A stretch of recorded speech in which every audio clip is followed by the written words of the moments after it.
meetei hatpa laktore congress na ngami ai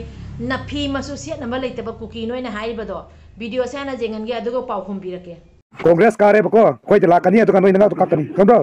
meetei macha sathu ai khoi gi khun ngak ba makhan makhan gi leiri ba meetei atho atho bana kuki noi da ngavong khaw da zomo ga gi pi gi ba noi na ching marak ta putha gi ba mayam do adu kaurabo nang na meetei da ngak kak pa la o akhoi gi leiba meetei atho mayam do jagoi sa na leidoi ni he jagoi sa na ni noi gi mayam ma ngavong khaw da hala pitha gi do khoi meetei atho ba meetei nongsa meetei khun ngak pa mayam leiri duna jagoi sa la ga ni pi gi do lao jagoi sa na ngai ri bani ado hoji kuki ama su kap pa hogole e kapi sina kari gino nang su ngavong khaw yom ga daba kuidre na kapi jat lo mayam do ulake ko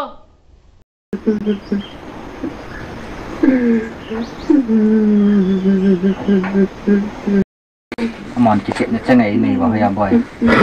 thọ tâm cho mày đúng nhau kuki gi martial art ki fo thuk le fo mayam do ulake ji ko lo de pada fo si wari mu le rakhi ge aban le chega da 1 2 3 4 5 6 na 1 2 oh my god 5 6 na che double first anal tabe wa asidi pura wa thu edana aduna ni lambi da angawo do maina Shahrukh Khan angawo man ba ma yona le me kuki gi Shahrukh Khan jeli pura kuki mali e aduga Aishwarya Rai ni kaina kuki gi Aishwarya Rai shi su pura Jessica de ge heli he maya ulaki je ko si martial art haiman gi dana masi lambi da sono surba kyam tawri Shahrukh Khan ajamba apa Shahrukh Khan pa yin Shahrukh Khan ke Aryan Khan hai lain dong zat mi hat lim ho kuki mayam ruko jara kuki gi Aishwarya Rai me ulaki ge kuki nupi gi Aishwarya jadi loi re ki pam da se nge ta banga na khut na manana very good si ka nate ko sini very good kuki gi afau mayam se sum thira kuki mayam dai ulakya ba aina ngasi akhoi gi khunga koibung pa singi video sem ge khalamani aduga kuki amasu ngavong khaw da khara yang na yomninge habaduna aduna ngavong khaw da yom na bagi aina video ama mayam da kuki mayam da han ulhore noi pije pitak ta hogada ba kari pizza horo ama meetei hat pa chatori e kana khangni kal ho na ho aido khangabo aduduna amuk asoi kuki afau mayam sisu martial art ka se fa tori mayam do adusu haiman khidana lambi da Shahrukh Khan Aishwarya Rai kuki gi Shahrukh Khan Aishwarya Rai puthok le me kuki se hekta mai gi tongan ba talent ama le mi sono su bagi talent angau bagi talent asum le mi very good good nate ko ado adu ulake to ba ut khariyo ge hana wa khara thamgi ge mayam da pari mom channel se bi yengbi ba mayam puna pui kai khumna jari hozai degi pari mom channel lang asi thamjari ba video siga soirani yakiba kya lerega su mayam da ngapi waina ahama makta da thamjage aduga haijaga da wari di meetei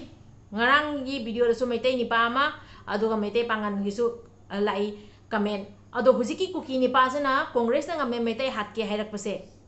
asigumba kuki ni pa mayam siga asugumba kuki nupi mayam siga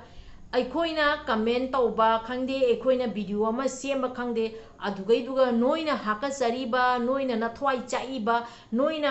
yengma ngamdrise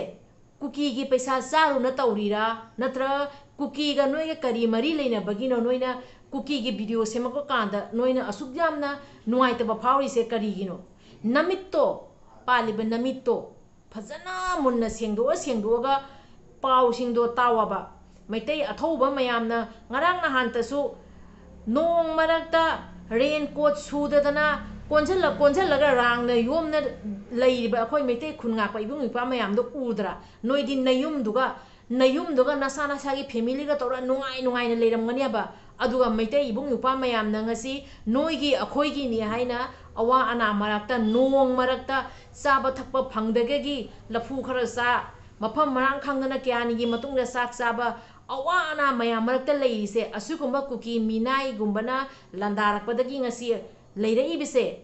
asi kanagino asigi marak siga noina amuk aduga mateng pangsanbadi ngamdraga social media da akoina ngasi video da wafam khara thamise akoidi mai mai gi matang da tobham thokpa akoi sum tawri nupi oiraga su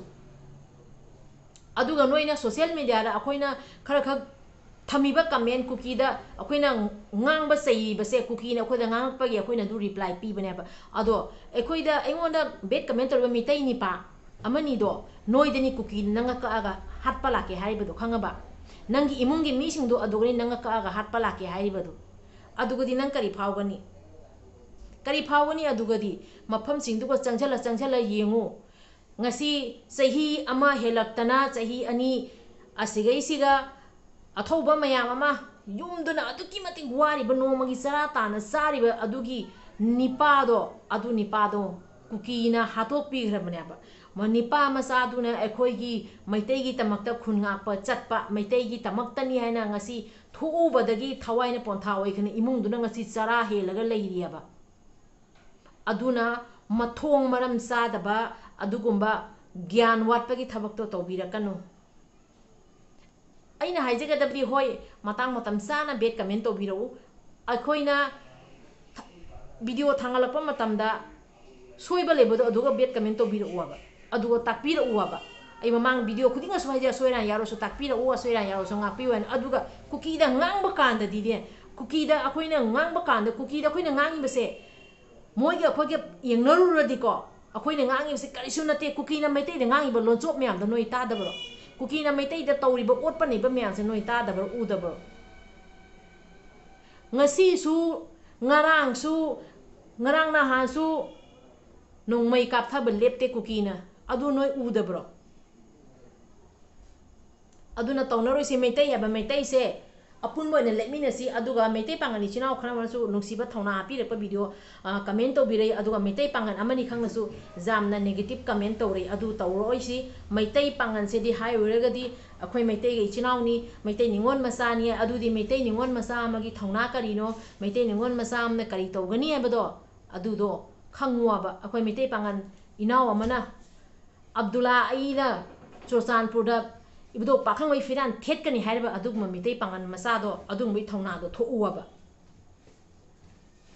ado ai mathang video da khoi khunga pai mung pagi video amta semjerake ngasi yam sangang aroige kuki da ngange na semjerakpa video ni aduga wari se one tana chat khare akhoi gi mitei chinau amani khaka mitei pangal amani khaki da matang loina chat khare video se ado loisalage jam sang ngangdre kuki da ngange ne semjarpa video ni aroi bada haijage hojai dagi pari mom channel na video siga soya yaukiba kya leiraga su ngakpi waina mamang da su be haija kari su haijari dunung siri bai china mayam hoi comment si di bet comment su mayam lak tori bani ai adu di ai khangi aduga bet comment lai haina su hoi asum lau aduga kuki da ngang bada sawba adu bet comment di khoi tabangam diaba yang waya ba kaino ngasi meitei mayam